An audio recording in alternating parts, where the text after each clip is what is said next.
The Caped Crusader has returned to the silver screen with a complete reimagining and a brand new cast, but has Matt Reeves delivered what may be one of the best Batman movies of all time? Let's find out. It has been a wild journey getting to where we are right now. The direction of the DC films post Man of Steel truly has been a dizzying thing to keep up with. And even with Batman films alone, for a while, the future of Batman on the big screen really was up in the air. At one point, it was going to star and be directed by Ben Affleck, and then Affleck was out. Michael Keaton was in, and then now there's a Batgirl project in the works. And oh yeah, there was this little Batman solo movie that was being kicked around, which was going to be directed by the guy who made the Planet of the Apes movies, that featured what increasingly became like an all-star cast. And I think understandably, a lot of comic book fans prior to this movie were kind of asking themselves the same question. Do we really need another Batman movie right now? Can't we take a break from this character and explore new heroes in the DC comics? But the thing that almost immediately silenced me and made me think, oh, this could be something really special, was this film's cast. Paul Dano, Zoe Kravitz, Colin Farrell, Andy Serkis, Jeffrey Wright, and oh yeah, Robert Pattinson as Batman. I mean, Jesus Christ. The cast of this movie, it's literally like someone at Warner Brothers said, hey, can we cast this movie to specifically be Garrett McDowell's shit?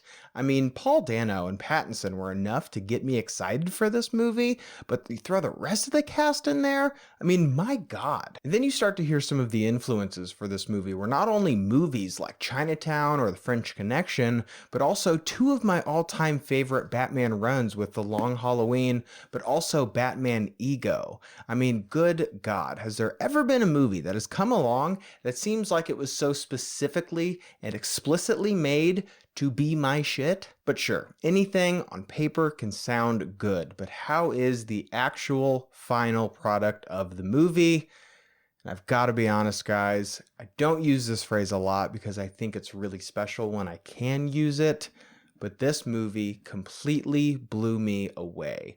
What Matt Reeves and company were able to do and able to craft here not only is totally thrilling in a distinctive crime film, but genuinely such a moving and affecting Batman film. I've spent the last couple of weeks rewatching all of the live-action Batman movies for an upcoming video, which I will talk about towards the end of this video, but you would think in doing so I would be kind of at a Batman saturation point.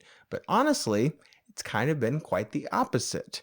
And rewatching all of those movies, I think it really has made this movie resonate so much more. Not only in what makes this movie unique and the distinct takes this film has on these characters, but also in emphasizing themes and ideas and traits that sort of reaffirm things that we all know to be true about Batman and that we've read on the comic book page for decades. Now, I'm going to try and be as completely thorough as I can be, but also be as vague as I possibly can be with this video, because I think that this is a film that, although you may know the general tone or the basic plot outline of this movie, I think it's so much more enjoyable to go in with knowing as little as you can. But something that is clear, and even just watching the trailer or looking at the casting of Robert Pattinson, for example, where this film generally kind of fits in the timeline and where this movie takes place in Bruce Wayne's life and his career as Batman. In this film, Batman has been hitting the streets of Gotham for about 2 years now. The city knows him primarily as one symbol, and that is of fear. Some criminals are afraid to go out at night because when the signal hits the sky, they kind of know what that means. There is an awesome prologue in this movie that emphasizes that exact point, actually. And I think Pattinson brings a lot of that into his performance and how this movie portrays Batman. To me, Batman in this movie is portrayed almost as an apex predator of sorts. When we see him roaming the streets or attacking bad guys or even driving in the Batmobile, he's almost like this shark that is just circling his prey. He moves very quietly, and I think although some may see it as kind of this lethargic nature to him, I saw it as him kind of stalking and him sort of surveying the area. He's not really in any hurry because he kind of knows that he is one step ahead of everybody. That also, it's probably pretty likely that Bruce Wayne probably hasn't slept very much in the past couple of years since being Batman. So yeah, I think Pattinson brings that to his performance too. He looks like he's perpetually tired. But since this is his first kind of initial years as Batman, this movie really does show that sense that he hasn't gotten everything figured quite out yet. Yeah, he mostly is one step ahead of everybody, like I said, mostly everyone, which I will get into, but his relationship with the cops and frankly the citizens of Gotham are still very much in the early days. And as such, Batman's suit, his car, even his gadgets, still need some improvement.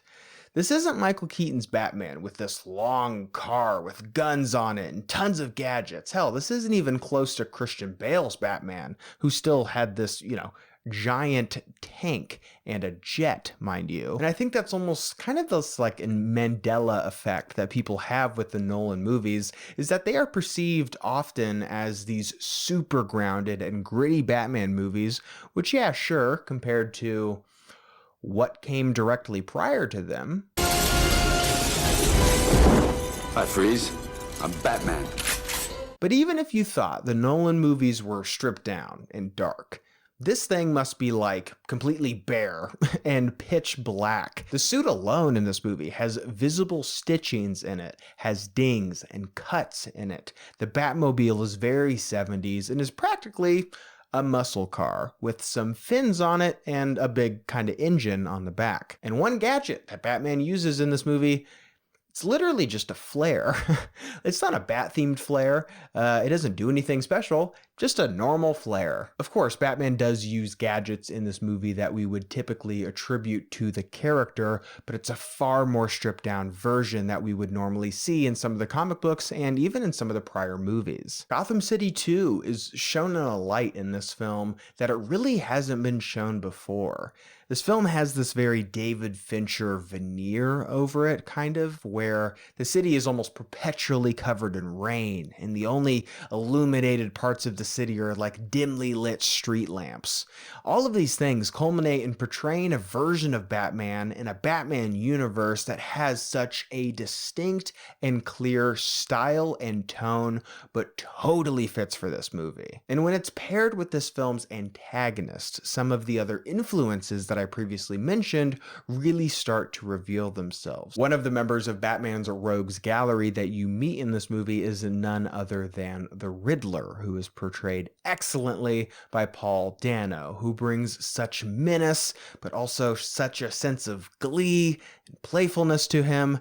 He genuinely is so terrifying, but also so fun to watch. And just like was the case with Batman Forever, because this film is focused on the Riddler and is much more of a intellectual match for Batman rather than a physical one, Batman has to rely on his intelligence and his detective skills in ways that we really haven't seen before. Even in something like Batman Mask of the Phantasm, this Batman, by far and away, is the most detective-focused Batman story that has been brought to life on the big screen.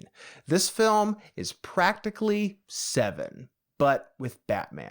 And if that sounds cool to you, well, you are in luck, because this movie was also inspired by real-life true crime stories, like is the case with the Zodiac Killer in regards to the Riddler's costume design. And because of this movie's tone and because of its runtime, this film is really able to methodically tell this story in a way where you are with Batman every step of the way, trying to solve these terrible crimes.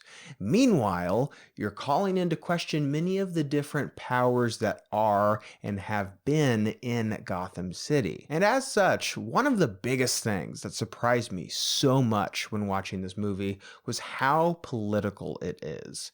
Sure, Batman movies in the past have been political, obviously was the case with The Dark Knight, but this movie far and away is the most overt in its subtext and how societies are run, how systems and people of power can decay and rot over time because of corruption, and what is the best way to combat that? Is it by electing a new mayor, ringing in a new, more progressive and diverse voice to push our communities into the future? Or is it by putting fear into the hearts of the people of Gotham and using a symbol as a means to oppress and punish? Now, I won't delve into it too much because of spoilers, obviously, but the way this film answers that question and the way it sets up and pays off that question of the power these symbols have and what they can mean to people and different people, genuinely, it's some of the best Batman stuff ever put to film. And I do not say that lightly. This film has some elements of it that